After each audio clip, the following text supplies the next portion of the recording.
return of Ukraine's children and Putin's prosecution? Well, Mr. Speaker, firstly, I thank you for raising this issue because it is an absolutely terrible case of abduction and kidnapping. And when we say a lasting, just settlement or peace in Ukraine, it must, of course, involve dealing with this issue, and we are, as he would expect, raising it continually with our allies. John Davis. Thank you, Mr. Speaker. Telford and Britain voted for change in July. Yet this week we saw the bizarre spectacle of the Conservatives attempting to bring back the Rwanda policy, clinging onto a gimmick that cost the British taxpayers £700 million, yet only sent 4 volunteers to Rwanda. As Labour works to secure our borders through our plan for change, does the Prime Minister agree with me? It's quite clear the party opposite have done absolutely nothing. Well, he's quite right. They ran an open borders experiment that saw numbers go up to almost 1 million. And the leader of the opposition was the cheerleader, thanking herself for the lobbying that she did. The Rwanda scheme, yes, Mr. Speaker, £700 million of taxpayers' money to remove 4 volunteers. What a contrast. We've got the flights off. 19,000 people removed who shouldn't be here. As with the NHS, with prisons, the economy, everything else, we're clearing up the mess that they lost. Even the opposition can be very long. Later today, the Prime Minister is meeting the family of Sir David Amess. Sir David gave this House and our country 40 years of service. I hope the Prime Minister will agree that getting the response to his murder right is vital, not just to his family, but to our democracy. Mr. Speaker, every week I speak to businesses who are letting go of staff or closing.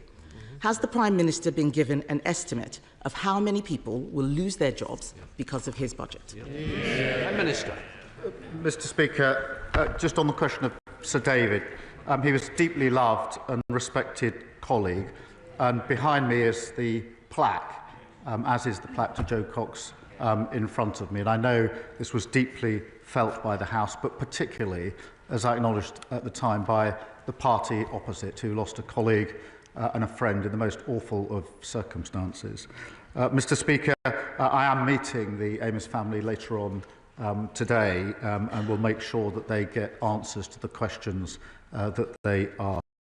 Mr. Speaker, in relation to businesses, I'm really pleased to say we've got thousands of new jobs into the economy. We've got more investment in the last 20 years, an absolute record.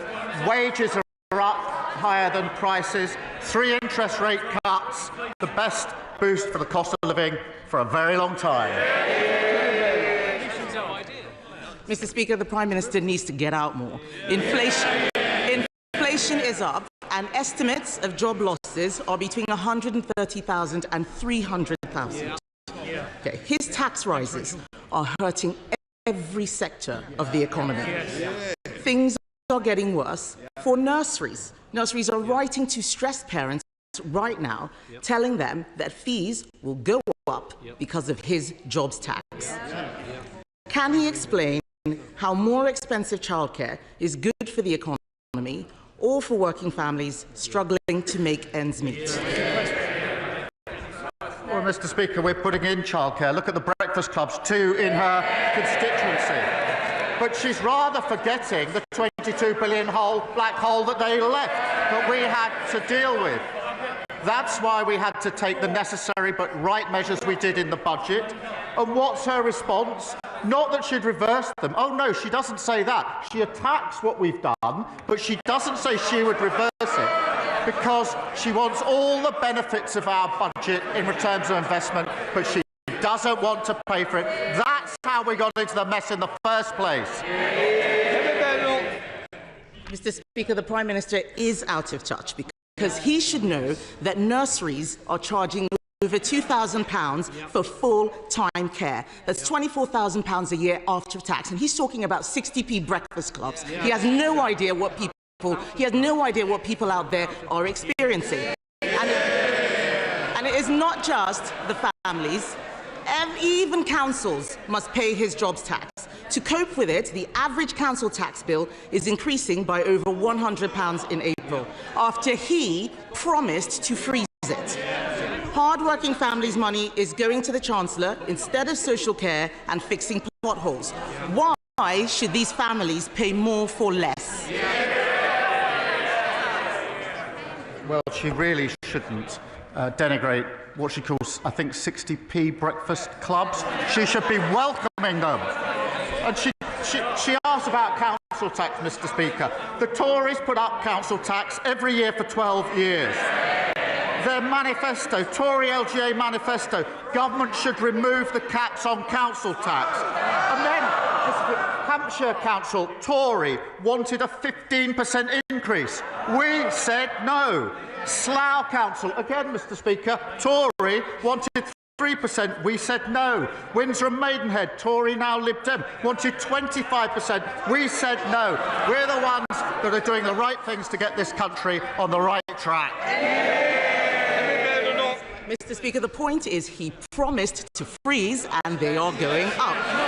And if he wants to talk about councils, let's look at Liverpool or maybe Birmingham, where the rubbish is piling up so high, people vote Labour and all they get is trash, just like what he's saying at the dispatch box.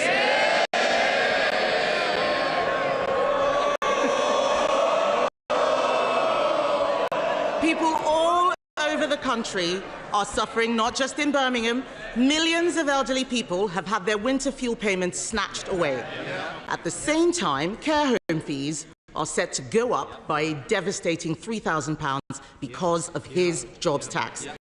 How does he expect pensioners on a fixed income to make ends meet?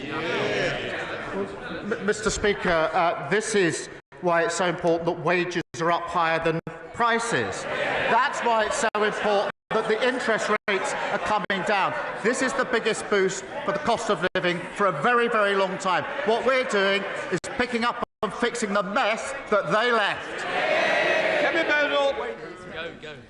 Mr. Speaker, the Prime Minister is not looking at what is happening out there. Every day I speak to businesses who are telling us that they think that they are going bust. And as if businesses and families didn't have enough to worry about, supermarkets say food prices will increase by over 4% because of the jobs tax. And that's before we get to the immoral family farms tax on the very farmers who work so hard to produce our food. What does the Prime Minister have against farmers anyway? Does he not see that his budget is killing farming in this country and he is making life so much harder for everyone else?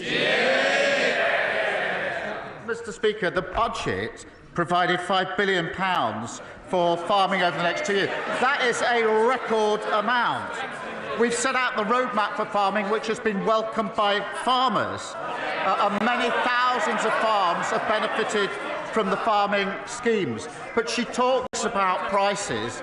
Wages are going up higher than prices. That's the first in a long time that's happened. So for families across the country, they're better off under Labour. He's got no answers today. What the farmers are complaining about is the sustainable farming incentive, which he has just scrapped or withdrawn. They are making mistakes with this budget, and that's why in 2 weeks the Chancellor will come to this House to present an emergency budget the Prime Minister said we would not need. They will try and make out it's because of global events, but the truth is they trash the economy with their bad choices. They said they'd look after pensioners, then they snatched winter fuel payments. They said that they would be pro-business, but they hiked taxes on jobs. And he, Mr. Speaker, he promised to freeze council tax, but it's going up by £100. This is a high-tax, low-growth, job-killing government. Will he use the emergency budget to fix the mess he's made? Mr. Speaker, inflation under them 11%, £22 billion black hole, a mini budget that made us the laughing stock of the world, and they want to give lectures on the economy to us. No, thank you very much. Don't swing Thank you, Mr. Speaker. With 1 in 8 young people across the country not in education, employment or training, people in rugby are worried about a wasted generation. Too many people with disabilities and health conditions are not getting the help that they need to get into work. So will the Prime Minister set out how this government will give everyone who is able to work the support they need, provide compassion to those who can't work, and fix the broken welfare system left behind by, you guessed it, the Conservatives? I thank him for raising this issue. Mr. Speaker, I come from a family that dealt with disability through my mother and brother over many years, so I do understand the concerns that have been raised by him. But we inherited a system which is broken, it is indefensible economically and morally, and we must and we will reform it. We will have clear principles, Mr. Speaker. We will protect those who need protecting. We will also support those who can work back to work. But Labour is the party of work. We are also the party of equality and fairness. Leader of the Liberal Democrats, Sir Ed Davey.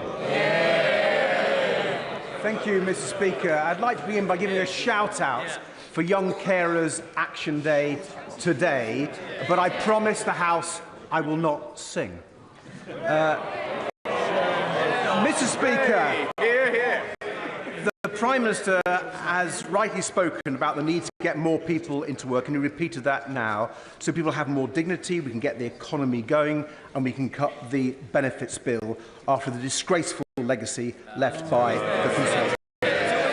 You were there for 5 years. But does the Prime Minister recognise that for many disabled people, the best way to help them into work is to support them properly with more special equipment, with training, with better healthcare and so on? And will he also today calm anxieties that he himself has raised for many of us, that the disability benefits for people who simply cannot work will not be cut? Mr. Speaker, we will, of course, as I've just said, the principles, we will, of course, support those who need support, but also help those who can work into work. They'll be the guiding principles. But what we've inherited is shocking, and they ought to be silent. 1 in 8 young people not in education, work or training. That is a lost generation. That is their inheritance. They've got plenty to say now. They did nothing for 14 years and left this in terrible inheritance. Ed Davey. Mr. Speaker, turning to international issues, can I congratulate the Prime Minister on helping to secure the restoration of US military and intelligence support for Ukraine? But can I press him on progress to persuade President Trump against damaging metal tariffs already hitting British industry? The Prime Minister knows that we on these benches believe he must be more robust with President Trump, like the Europeans and like the Canadians. So will the Prime Minister fly out to Canada as soon as possible to show their new Prime Minister and the Canadian people that Britain stands with its Commonwealth allies against Trump's threats and against Trump's tariffs? Well, Canada is an ally, and a very important ally too, and I've spoken to our allies on many occasions about the situation in Canada. On the question of tariffs, obviously, like everybody else, I'm disappointed to see global tariffs in relation to steel and aluminium. But we will take a pragmatic approach. We are, as he knows, negotiating an economic deal which covers and will include tariffs if we succeed, but we will keep all options on the table. Claire Hannah. Hi, Elefadra Conadív agus Seach na Gaeilge Fosta Deis Con Changa agus our culture Kelleru for Fodden Dún. Happy St Patrick's Day, everybody, and happy Irish Language Week as well. An opportunity to use Irish language and culture across the world. It's an increasingly turbulent world, Prime Minister, with relationships relationships and norms turned upside down over recent weeks, and that's why I congratulate the Prime Minister and the Taoiseach for re-establishing warm and firm relationships at their summit last week. And it's reassuring for all of us to know that whatever our constitutional future, that bond is lasting and refreshed. Will the Prime Minister join me in wishing a happy St Patrick's Day to all who value our shared bonds? And can I take this opportunity to invite him to Belfast in August 2027, which was announced this week as the host of the Fleadh Cheoil na hÉireann for the first time? Well, can I join her in wishing everybody celebrating a very happy St Patrick's Day? Mr Speaker, she's right. We need a strong and settled relationship between the United Kingdom and Ireland, and the need for that has never been greater, which is why I was delighted to host the Taoiseach in Liverpool last week at our first annual UK-Ireland summit. We've turned the page, started a new era for our relationship with Ireland, and I'd be very happy to go to Belfast in 2027. I want to go much sooner than that. Andrew Stone. Thank you very much, Mr Speaker. In just 20 days' time, new sentencing guidance will come into effect that the Justice Secretary has already conceded will be two-tier in its nature. It will mean that the colour of your skin or the religion you have can give you leniency in the eyes of the law and will plunge public confidence in the judiciary into crisis. But it is avoidable. We Conservatives have tabled a bill that, if backed on Friday, can stop this guidance in its tracks. So will the Prime Minister, will he now overrule his Justice Secretary and confirm here and now that he will back this bill, or will he simply step aside and prove he has in fact been two-tier Keir all along? Well, everyone should be equal before the law. That is why the Lord Chancellor has taken up the issue with the Sentencing Council.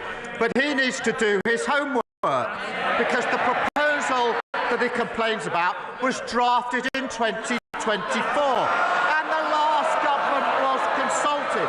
And when they were consulted, what did they say? They said they welcomed the proposal. Now, Mr Speaker, I understand that the Shadow Justice Secretary is taking the Sentencing Council to court. Perhaps he should add himself as the second defendant so we can get to the back of the ballroom. Thank you. Mr Speaker, I'm very proud to represent a constituency that has 8 synagogues, a thriving Jewish population and the UK's largest Jewish cultural centre, JW3. But this week, I was horrified to read reports about rising anti-Semitism on NHS wards, and in particular, a shocking incident in which a Jewish NHS staff member was called a baby killer by their colleague. The NHS that I know and love is open to everyone, regardless of their background. So could I ask the Prime Minister, what is he doing to ensure that my Jewish constituents can safely use our beloved National Health Service? Well, I thank her for raising these deeply concerning reports. It is completely unacceptable for anyone to experience racism, discrimination or prejudice in the health service. I know my right honourable friend, the Health Secretary, takes such reports extremely seriously. It is a fundamental principle that the NHS provides care and treatment for everyone, regardless of race, faith or background. This is a really serious issue.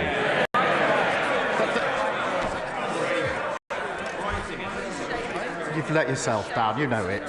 I expect all trusts and healthcare providers to take necessary action against any staff who've expressed views that do not reflect the views and values of the NHS. Dave Dugan, a closed question. Question 9, Mr Speaker.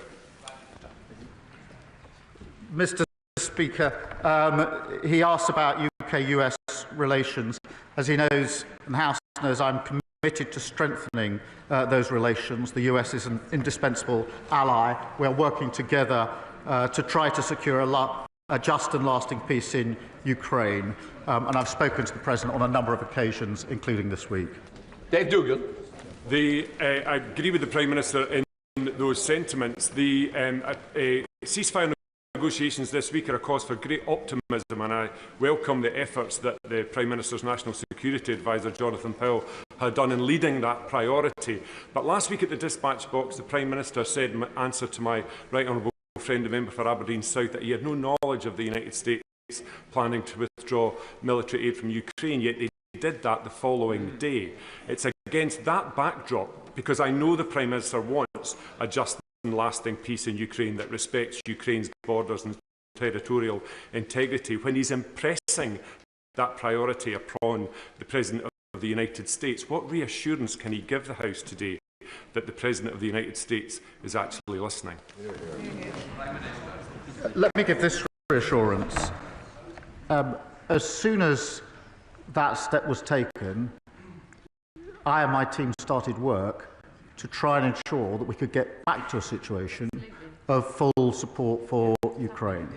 I won't detail everything that was involved over the last week. I can assure him and the House a huge amount of hard work, discussions and diplomacy was used with all of our allies and others to ensure that we could get yesterday to go as well as we hoped it would. I am pleased that we've made progress.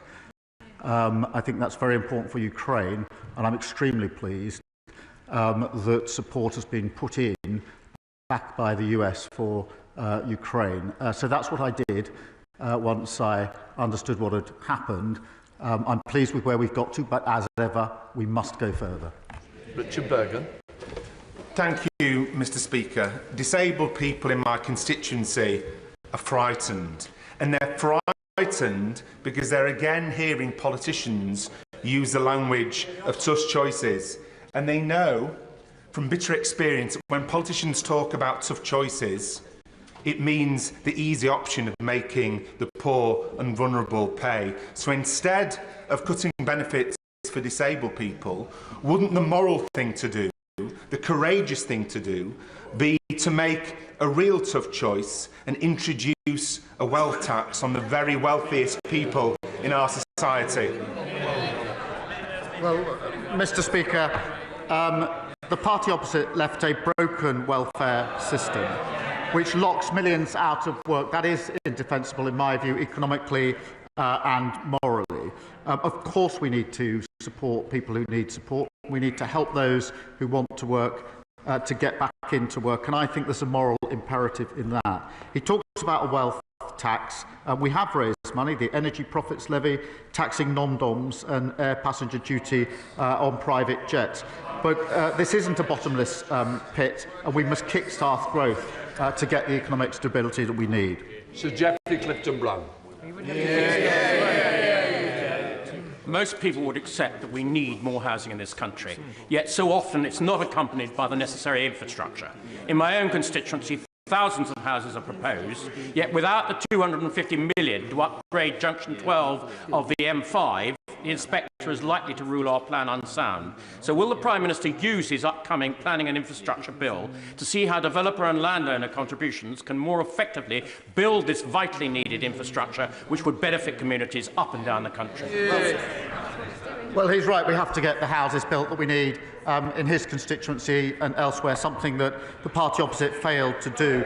That's why we've introduced the infrastructure bill, which I think he welcomes, and that bill will get Britain building so we can deliver on those 1.5 million new homes through our plan for change. In relation to the particular issue he raises, I know that he and my honourable friend, the member for Stroud, have been working together to try to resolve this issue as I understand it, and I'm happy to ensure he gets a meeting with the relevant minister if that would help in taking it further. Jean Joseph. Thank you, Mr. Speaker. Can I commend this Labour government's landmark reforms to get Britain building through our plan for change? I look forward to working with ministers to ensure developers deliver on what they promise to local residents, so that new homes also have access to roads, GP surgeries and dentists, and don't create an extra burden on hospitals like the William Harvey Hospital in my Ashford constituency. What is the Prime Minister's message to the blockers standing in the way of the homes and vital infrastructure our country needs? Well, he's a dedicated campaigner for his constituents. Well, we know who's been standing in the way from past 14 years. It's the party opposite, and they've learned absolutely nothing. The Leader of the Opposition claims that she's never opposed growth or development. That's not what she's telling her constituents, Mr. Speaker. Only last month she wrote in her newsletter that she'll keep working with Conservative colleagues to block a vital energy infrastructure project in her own backyard. She's not alone. The Shadow Foreign Secretary, Shadow Defence Secretary, Shadow DEFRA, they're all at it. What a bunch of blockers. Sir Ashley Fox. Mr. Speaker, the Employment Rights Bill will grant union equality representatives the right to paid time off work. But it does. Will the Prime Minister grant special constables the right to take unpaid leave to perform their duties? I'm grateful to him for raising the question of special constables who play a very important role in our communities and keeping us safe. The numbers of special constables dropped under the last government. We support the existing employer-supported policing scheme and will support our special constables, but they dropped under the last government. Andy MacDonald. Thank you, Mr. Speaker. Long time. I recently visited Middlesbrough's James Cook University Hospital and learned of the brilliant work in the neurosciences department for the survivors of stroke, brain and spinal injuries and many others. But it only has 18 rehabilitation beds to serve a population of some 1.4 million people, whereas the guidelines say it needs 80 beds, meaning that patients in the Tees Valley do not get the rehabilitation they need. So will the government remedy the position by ensuring that resources are allocated to meet the ambition to develop a world-class new rehabilitation centre to serve the Tees Valley and beyond? Well, I thank him for his question. It is important to hear about the important work that James Cook Hospital is doing in his constituency. We are investing £350,000 in research on interventions which support people with functional neurological disorders to rehabilitate them within the community. And of course our Plan for Change invested £25 billion to cut waiting lists, speed up treatment and shift more care into the community. In relation to the hospital, I'll make sure he gets a meeting with the Minister to see what further can be done. Sir John Whittingdale. Will the Prime Minister look at the case of my constituents, Mr. and Mrs. Adrian Fenton, who returned home from visiting France in their motorhome to discover an illegal immigrant concealed in the bike rack? They reported it immediately to the police, only to receive a fine from the Border Force of £1,500. Will he agree that my constituents ought to be thanked rather than punished? And does he accept that this action will send a message to deter anybody from acting responsibly in the future? Can I thank him for raising this important case on behalf of his constituents? I've seen some of the details and I am concerned about it, and I do think it's important, as he says, that the Home Office look into it, and therefore we will do so, and I'll make sure that he is updated in relation to that in due course. Richard Dowd. Thank you, Mr. Speaker. Veterans in Sefton, one of the many remarkable charities in my constituency, indicate that statistics can only partly measure the price paid by servicemen and women. Incidents of broken marriages, suicides, alcoholism, deep depression and homelessness among veterans remain largely unquantified. Given that, will my right honourable friend restate Labour's commitment to providing our veterans the holistic support they need and deserve? Well, we owe an extraordinary debt to our veterans, Mr. Speaker. We are committed to renewing the nation's contract with those who've served, and that includes the guarantees of homes for heroes for those who have served, dedicated mental and physical healthcare pathways in the NHS, and dedicated to sport to help those leaving service using their skills to find new and fulfilling careers. Sir Dyke.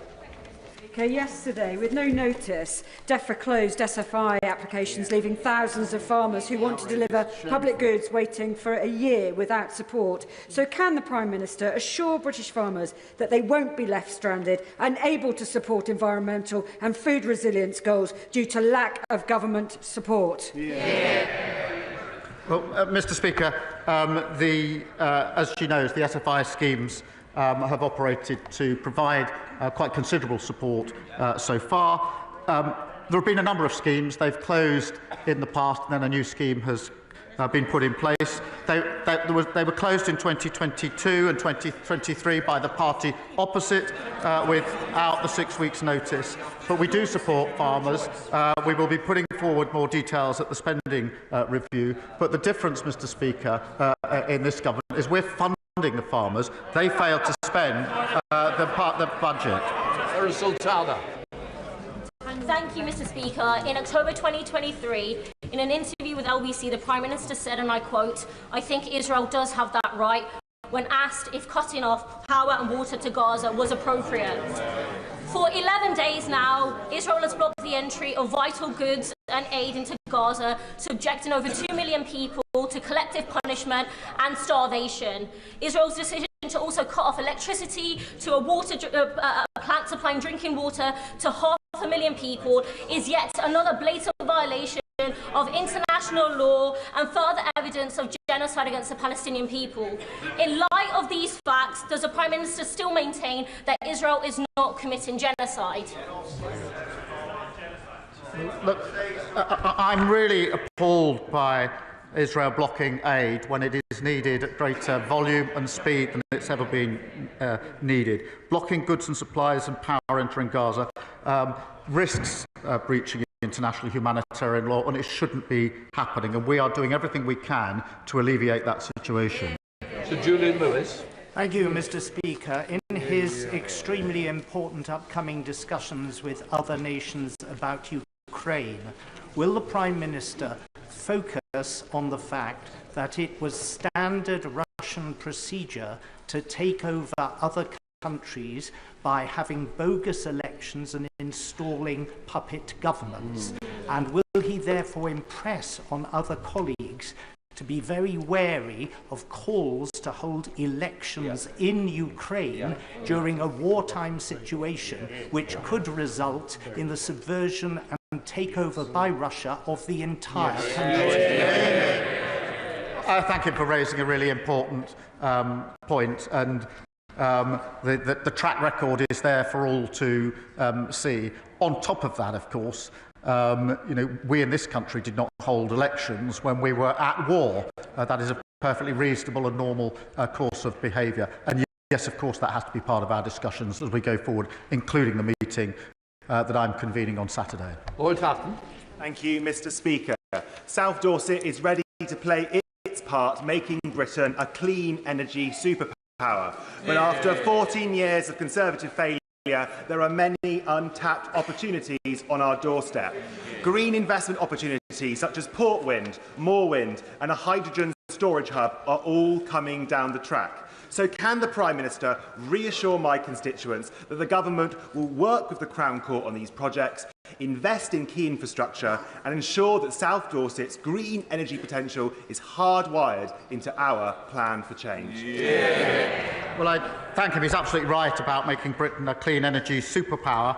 We are committing £2.3 billion to support hydrogen projects, and I recognise the huge potential of South Dorset to become home to a storage hub. We're ensuring public and private investment works together, and that's exactly what the Crown Estate Act does, unlocking significant investment, boosting offshore wind and kick-starting economic growth.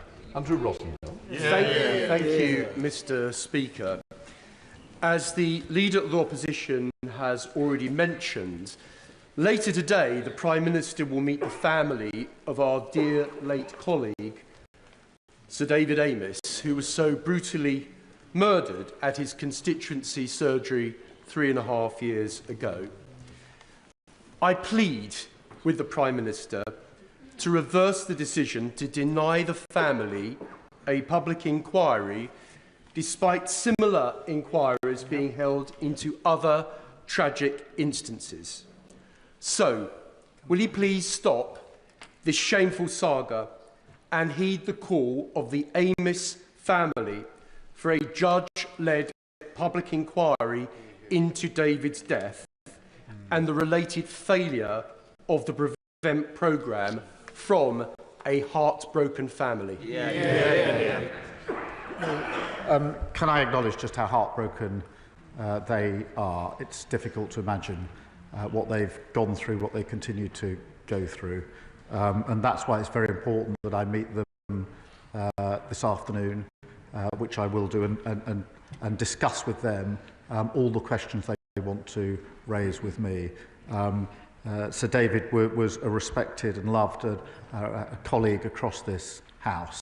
And as I say, I absolutely understand how his family must feel about the tragic circumstances in which he died and then everything that followed thereafter. Final question, Chris Kane. Thank you, Mr. Speaker.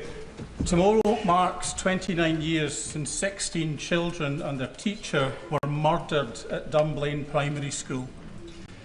In recent weeks, my constituents have raised with me the alarming fact that adverts offering handguns for sale are appearing on technology platforms like Google and YouTube. Does the Prime Minister agree with me that technology companies have an obligation to all of us to do everything proactively possible to prevent illegal advertising of this kind and not rely on a reactive, will remove it when it's reported approach, which is simply not good enough? The thoughts, I'm sure, of the whole House are with the victims of the Dunblane massacres 29 years after the tragic event. The Online Safety Act will require online services to proactively remove such content from their platforms and prevent it appearing there in the first place. These duties fully take effect from Monday, and then we'll make sure that all companies meet their obligations. That completes Prime Minister's questions.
Come to the statement.